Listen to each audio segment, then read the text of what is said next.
मेरे प्रियो, क्या आप सभी लोगों को पता है कि ब्रह्मा विष्णु महेश कौन है? ब्रह्मा की पत्नी सरस्वती और ब्रह्मा की बेटी सरस्वती क्यों है? तो ब्रह्मा का अस्तित्व क्या है, इसके विषय में जानेंगे और सीखेंगे और सच्चे परमेश्वर तक पहुंचने की ज़रूरत भी रखेंगे कि सच्चा परमेश्वर कौन है। अगर आप लोग एक सच्चे मसीह विश्वासी हैं और आप सभी लोगों का विश्वास प्रभु यीशु मसीह के ऊपर है, तो कृपया करके मेरी वीडियो को अंत तक ज़रूर देखें और वीडियो अच्छी लगे तो लाइक ज़रूर करें, बेल आइकन को दबाएं, सब्सक्राइब करना ना भूलें और वीडियो ज़रूर एक दूसरे को शेयर करें और जिन्हें पता नहीं वह भी जानें कि सच्चा परमेश्वर कौन है। तो चलिए सबसे पहले प्रभु यीशु मसीह परमेश्वर के विषय में जानते हैं। सच्चाई, सही मार्ग और जीवन क्या है।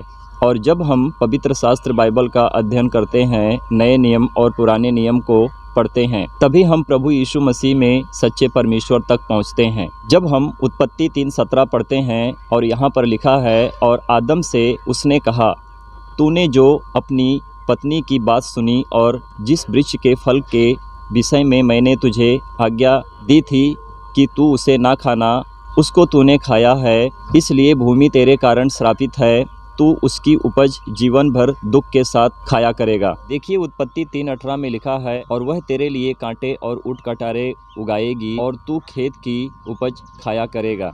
देखिए उत्पत्ति 3:19 में लिखा है, और अपने माथे के पसीने की रोटी खाया करेगा और अंत में मिट्टी में मिल जाएगा, क्योंकि तू उसी में से निकला गया है, तू मिट्टी तो है और मिट्टी में मिल जाएगा। अगर मनुष्य झूठ उगलता है तो झूठी बातों पर विश्वास भी करता है, और इसी रीति से आदम ने हव्वा की बात को सुना और परमेश्वर के वचन को ठुकरा दिया और इब्लिस शैतान ने दोनों को भरमा दिया। आदम और हव्वा ने परमेश्वर की आज्ञा को तोड़ दिया और झूठी बातें जो शैतान ने ठहराया था, उनकी बातों को सुनकर परमेश्वर के वचन से दूर हो गया। और यही कारण है कि आदम के जरिए से भूमि श्रापित ठहरी है और हव्वा ने इसमें आदम का साथ दिया है, और परमेश्वर के वचन और परमेश्वर के राज्य से दोनों दूर हो चुके थे, और इसीलिए परमेश्वर का क्रोध इन पर आया, तो परमेश्वर ने इनको श्रापित ठहराया।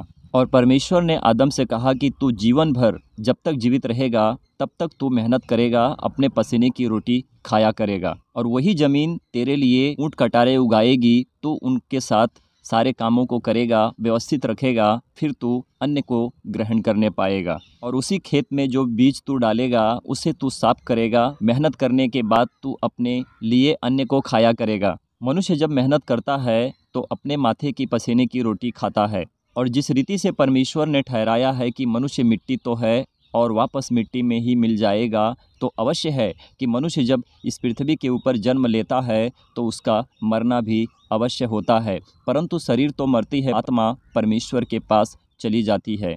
तो देखिए यूहन्ना 8:16-17 क्या कहता है, और यदि मैं न्याय करूं भी तो मेरा न्याय सच्चा है, क्योंकि मैं अकेला नहीं परंतु मैं हूं और पिता है जिसने मुझे भेजा है। और तुम्हारी व्यवस्था में भी लिखा है कि 2 जनों की गवाही मिलकर ठीक होती है। देखिए यूहन्ना 8:23 में उसने उनसे कहा, किसने किससे कहा? प्रभु यीशु मसीह ने कहा, तुम नीचे के हो, मैं ऊपर का हूँ, तुम संसार के हो, मैं संसार का नहीं हूँ।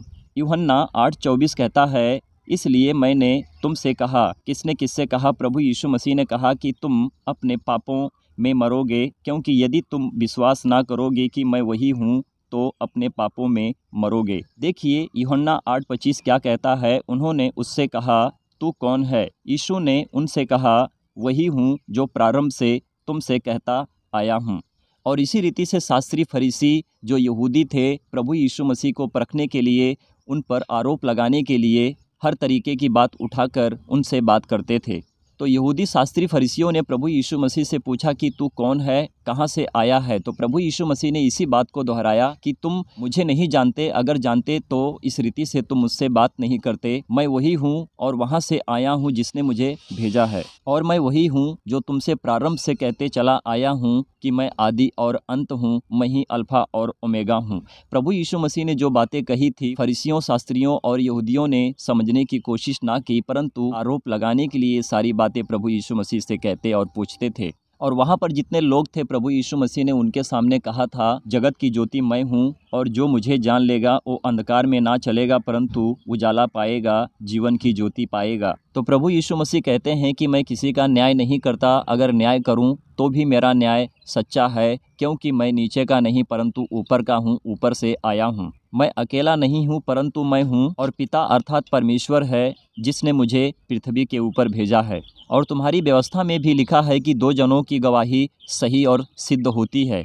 और इसी बात को प्रभु यीशु मसीह ने उनके सामने दोहराया और कहा कि तुम नीचे के हो, मैं ऊपर का हूँ। तुम संसार के हो, मैं संसार का नहीं हूँ।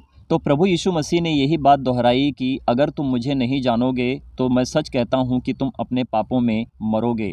परंतु शास्त्री, फरीसी और यहूदी इतने भी नासमझ थे कि परमेश्वर प्रभु यीशु मसीह को जान ही नहीं पाए। और वे प्रभु यीशु मसीह पर दोष लगाने के लिए या फिर पूछने के लिए यही बात कहते थे कि तू कौन है। तो प्रभु यीशु मसीह ने उनसे कहा कि मैं वही हूँ जो तुमसे प्रारंभ से कहते चला आया हूँ, जिसे कहते हैं आदि में परमेश्वर था, आदि में वचन था और वचन परमेश्वर के साथ था और यही वचन परमेश्वर था और वो प्रभु यीशु मसीह थे। और जिसे हम जानते हैं, पवित्र शास्त्र बाइबल को पढ़ते हैं कि परमेश्वर का सत्य वचन प्रभु यीशु मसीह थे। आमीन। तो चलिए आगे देखते हैं, ब्रह्मा विष्णु महेश के ऊपर नज़र डालते हैं कि भगवान के विषय में जानेंगे कि भगवान क्या कहते हैं। तो देखिए, ब्रह्मा विष्णु महेश का एक अवतार लोगों को दुखित कर देता है, परंतु एक ही बात मनुष्य को उजागर करती है कि मनुष्य सच्चाई को जानकर अपने आप को परमेश्वर में बदल दे। तो सरस्वती ब्रह्मा की बेटी या फिर पत्नी है, इसके विषय में जानेंगे और बहुत कुछ सीखेंगे, जिसे कहते हैं भगवान। ब्रह्मा विष्णु महेश के 3 स्वरूप बताए गए हैं। तो पहला, ब्रह्मा जी ने सृष्टि की रचना की है। दूसरा, विष्णु जी पालन कर रहे हैं और महेश यानी शिव जी सृष्टि का संहार कर रहे हैं। माना जाता है कि जो सब में व्याप्त है वही विष्णु है। आगे देखिए, पुराणों के अनुसार माना जाता है कि ब्रह्मा के 5 सिर थे और जब ब्रह्मा जी ने अपनी बेटी सरस्वती के ऊपर गलत दृष्टि डाली तब शिव शंकर ने इनके 5वीं मुंडी को काट दिया था और सरस्वती ही ब्रह्मा की बेटी और पत्नी भी हैं। और अब पुराणों के अनुसार इनके 4 सिर हैं और ब्रह्मा जी की टोटल 5 पत्नियां हैं। पहली सावित्री, दूसरी गायत्री, तीसरी श्रद्धा, चौथी मेधा और 5वीं सरस्वती हैं। और ब्रह्मा ने अपनी शक्ति के द्वारा सरस्वती को रचा और उनको जन्म दिया था। और सरस्वती की कोई माँ नहीं थी, परंतु ब्रह्मा ही सरस्वती के पिता थे और पति भी थे। ब्रह्मा और सरस्वती ने जंगल में 100 साल तक रहे। इनके प्रेम के द्वारा एक पुत्र जन्म लिया, उसका नाम स्वयंभू मनु था।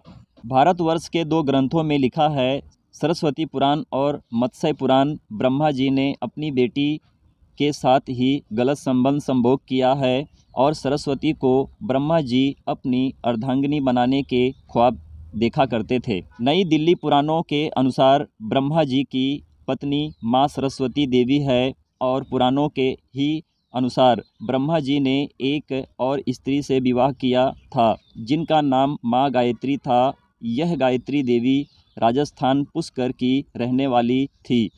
अपने आप को ज्ञानवान और महान भी कहलाती थी। ब्रह्मा ने सरस्वती को अपने मुख से उत्पन्न किया था और उन्हें पुत्री का नाम दिया, परंतु सरस्वती की सुंदरता ब्रह्मा से देखी नहीं गई और ब्रह्मा सरस्वती पर मोहित हुए। और यह बात जब सरस्वती को पता चली तो सरस्वती चारों दिशाओं में छिपने लगी।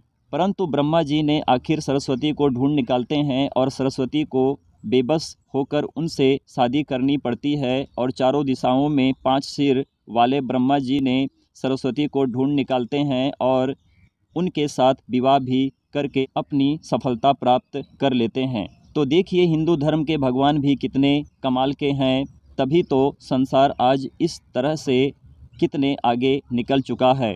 पाप और व्यभिचार, नशा, पियक्कड़, पेटूपन, मनुष्य अपने जीवन को बर्बाद करते हैं। गाली गलौज, मारपीट, किसी की हत्या करते हैं। इसीलिए संसार किसी का उद्धार नहीं कर सकता है। उद्धार सिर्फ प्रभु यीशु मसीह के पास है और प्रभु यीशु मसीह के पास आएं और परमेश्वर को जानें, क्योंकि प्रभु यीशु मसीह के सिवा ऐसा कोई भी मार्ग नहीं है कि मनुष्य अपने जीवन को बदल सके और अनंत जीवन को अपना सके और अपना उद्धार पा सके। आज के वचन को हम जिंदा जलाली खुदावन प्रभु यीशु मसीह के नाम से मांग लेते हैं। आमीन, आमीन और आमीन।